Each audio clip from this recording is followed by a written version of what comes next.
चावल।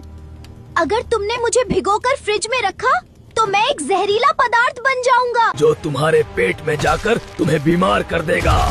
मैं हूँ लहसुन। फ्रिज की ठंड मुझे एक ऐसे जहरीले रसायन में बदल देती है जो सीधे तुम्हारे लिवर पर हमला करता है। मैं हूँ अदरक। फ्रिज की ठंड मेरे तेलों को जहर बना देती है जो तुम्हारे पेट में तेज दर्द और जलन पैदा करता है। मैं हूँ प्याज। फ्रिज की ठंड मुझे जल्दी गला देती है और बैक्टीरिया पैदा करती है जो तुम्हें फूड पॉइजनिंग दे सकता है। बाहर निकालो मुझे। ऐसे ही फैक्ट्स वीडियो के लिए वीरू फैक्ट्स VNS को फॉलो करें।